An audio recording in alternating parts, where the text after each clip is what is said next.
और इसी सिलसिले में उनको इंटरनेशनल एजुकेशन स्पेशलिस्ट संस्था द्वारा CII भवन चंडीगढ़ में उत्कृष्ट सामाजिक क्षेत्र में सेवाओं के लिए उत्कृष्ट अवार्ड इनको प्रदान किया गया। तो इसके बारे में मैं आज आपको मिलाना चाहूँगा आदरणीय देवव्रत यादव जी।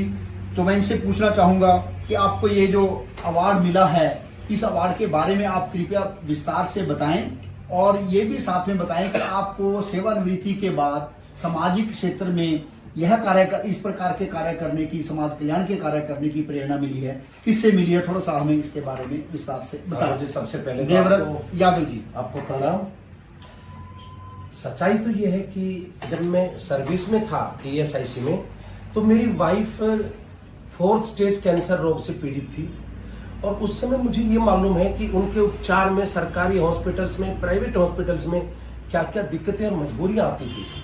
और उससे मैं प्रेरित होकर मैंने ये निर्णय लिया था कि मैं सेवानिवृत्ति के पश्चात भी समाज सेवा का काम करूंगा। विशेष तौर पर जैसे गरीब मजदूर जो उद्योगों में काम करते हैं, वो और उनके परिवार को ESI हॉस्पिटल्स, प्राइवेट हॉस्पिटल्स जिनमें दिक्कत आती है इलाज कराने में या किसी भी प्रकार की अड़चन आती है पात्रता की, उसमें मैं काम करूंगा।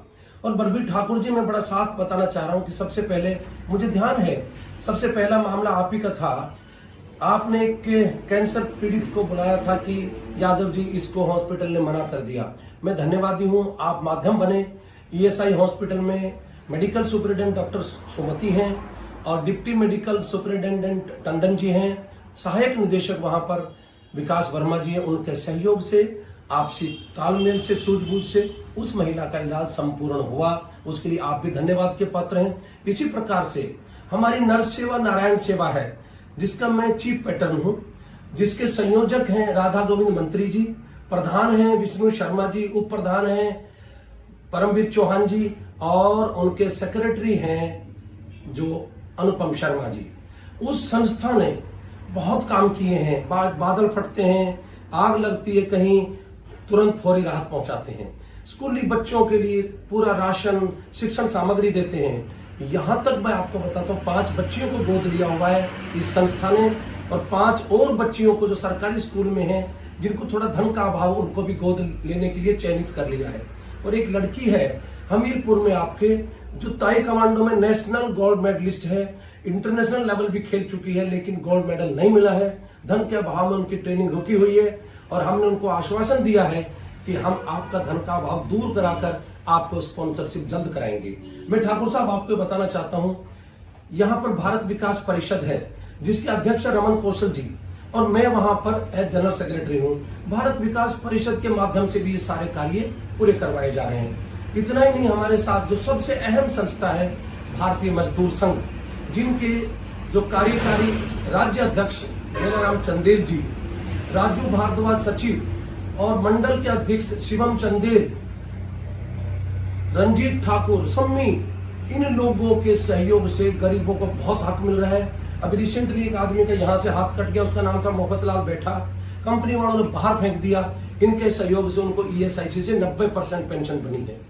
और ठाकुर साहब मैं आपको बताऊं, जैसे पत्रकार वर्ग हैं, बलबीर ठाकुर जी हैं, ओमपाल ठाकुर जी हैं, संजीव बस्सी जी हैं, रणेश राणा हैं, जितने भी पत्रकार बंधु, इनका भी हमें भरपूर सहयोग मिलता है इस काम में। और विशेष तौर पर यहाँ पे एक बहुत बड़ा उद्योग है IEM हेल्थ केयर, उनके MD हैं परविंदर गुलाटी जी और रविंदर माटा जी, और उनके पार्टनर हैं हितेश कटपालिया जी। इनका वो सहयोग है, ये कहते हैं कोई भी पुण्य कार्य हमें बताओ, हम आपको पूरा सहयोग देंगे। हम इनके विशेष आभारी हैं। बड़े बड़े उद्योग भी यहाँ पर, MK श्रीवास्तव जी माइलस्टोन में हैं। आपके साथ एक कंपनी है रीगल किचन के MD, उनके हमीश वहां पर मग्गू हैं और अमित वहां HR में हैं। आपके IMJS सिद्धू जी जो डायरेक्टर हैं वर्धमान ग्रुप के, साथ में बिरला में RK शर्मा जी हैं, SS सक्सेना जी दीपक में हैं, रविंदर रोहिला जी आपके विंसम में हैं। इन लोगों का हमारे इन सभी सामाजिक कार्यों में भरपूर सहयोग मिलता है और हम निवेदन करते हैं पूरे हमारे जागरूक समाज से कि वो ऐसे ही सहयोग देते रहें। हम आपको आश्वासन देते हैं ठाकुर जी, हम इस काम को और आगे बढ़ाएंगे। बहुत बहुत धन्यवाद, आभार आपका। और मैं उम्मीद करूंगा कि आप भविष्य में इस कड़ी को आगे चलाते रहेंगे और लोगों का कल्याण होता रहेगा। बहुत बहुत धन्यवाद, आभार।